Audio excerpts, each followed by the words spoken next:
Media से पहले बार देखा जो कमलपुर का शांति बाजार में एक्सीडेंट हुआ। मैंने सुना 5 बजे के पीछे वहाँ में कुछ लोग वहाँ जाके दुकान बंद करने के लिए किया था, तो बोला है दुकान बंद करो, हमारा स्ट्राइक किया है। तो वो ऐसे बात करने पर पीछे बोला कि हम क्यों दुकान बंद करेगा। तो इसलिए दोनों साइड में संघर्ष हुआ यहाँ में, बाद में और बहुत ये हुआ, इंजूर्ड हुआ। तो मैं देखा है जो हमें हमारा जो बीडीओ साहब और इंजीनियर साहब एवं एसडीपी साहब उन्हें इंजूर्ड हुआ, उनको जीबी हॉस्पिटल में लेके आया, मैं देखने के लिए आया हूँ यहाँ में। तो ये जो हमारा ऊपर है, हमारे तो नहीं, मैं काल पीसफुल करने के लिए सबको बोला है। तो लास्ट मूवमेंट में ये प्लानिंग करके ये एक्सीडेंट कर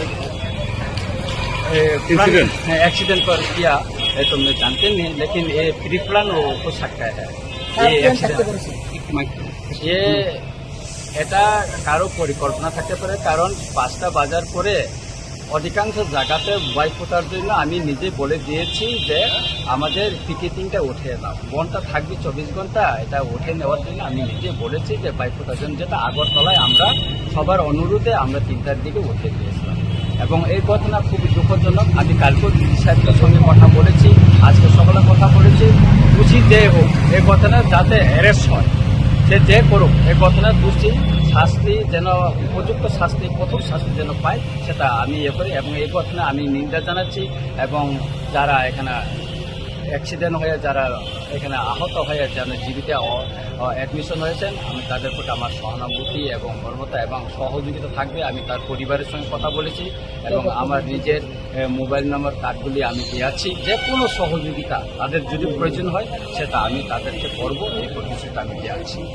सर, सोशल मीडिया पे एक बार बार दिखाना होচ্ছে যে you are a Bangladeshi citizen, तो आप इसको लेके क्या रिएक्शन देंगे और क्या करेंगे, क्योंकि you are a member of the assembly also.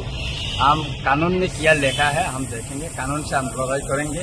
हम भी देखा है बांग्लादेश का आइडेंटिटी है, मेरा बर्थ सर्टिफिकेट भी सोशल मीडिया में बहुत वायरल हो रहा है, हेडलाइन त्रिपुरा में भी लिखा है और दैनिक संवाद में भी लिखा है, तो वायरल हो। बाकी जो सोशल मीडिया में बहुत वायरल हो रहा है, ओनली मेरा के लिए नहीं, मैंने देखा हमारा चीफ मिनिस्टर और हमारा एमपी साहब विप्लव जी का आईडी कार्ड और उनका बर्थ सर्टिफिकेट भी वायरल हो रहा है।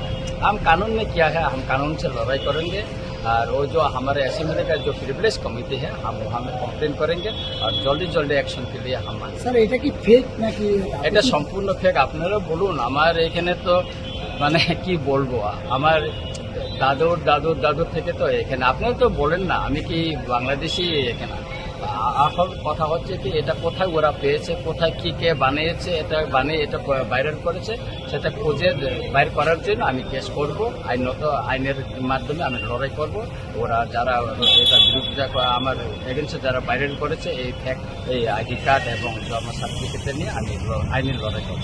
सर, एक कॉमन चीज আমরা দেখেছি যে आप भी बोल रहे हैं कि एक कंस्पिरेसी हो सकता है, सीएम भी बोल रहे हैं कंस्पिरेसी, सारे लोग ही बोल रहे हैं कंस्पिरेसी, पर ये कंस्पिरेसी किया कौन? और आप सब सरकार में हैं, पुलिस था वहाँ पे, इसके सामने ये इंसिडेंट हुआ है, तो how do you see the overall thing?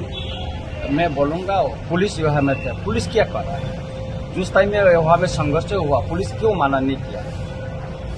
Police क्यों माना नहीं किया वहाँ में? वो उस टाइम तो उनका सामने ही संघर्ष हुआ, कल्चरल स्ट्राइक है ना, वहाँ में तो पुलिस भी है ना, जो पिकेटिंग के सामने बाजार में तो पुलिस है, तो पुलिस के सामने सब लोगों ने बोला है, पुलिस के सामने ये संघर्ष हुआ। और वहाँ में उन लोग लाठी लेके वहाँ में गया, वही तो वीडियो फुटेज भी है ना, तो वो चुन के अरेस्ट करो, आज तक क्यों नहीं किया? আপনি কি মনে করেন সে আপনাদের পিকেটিং এর মধ্যে অন্য কোনো দলের লোক ছিল? অন্য কোনো দলের লোক মানে সেখানে ঢুকে এরকম কাজ করতে পারে, এটা সম্ভব। সারা ত্রিপুরাতে কোথায়, আর যে জায়গাটা ব্যবসায় করে নেওয়া হচ্ছে সেটা হলো মিশ্র জনবসতি এলাকা। দেখুন 1980 সনেও এমন একটা মিশ্র জনবসতি এলাকার লেম্বুসারা দেশে নিয়েছিল, গতকালেও সেই মিশ্র জনবসতি এলাকা শান্তিবাজারে এখানে বাসে ব্যবসায় করে নেওয়া হয়েছে। আমি যখন তো অ্যাক্সিডেন্টের ঘটনা দেখার পর আমি বলেছিলাম এটা পূর্ব কোনো পরিকল্পনা, কারণ দিনের বেলা ঘটনা ঘটছে না, যখন দুদলীয় হইল, অন্ধকার নেমে আসলো, তখন এই ঘটনাটা হয়েছে।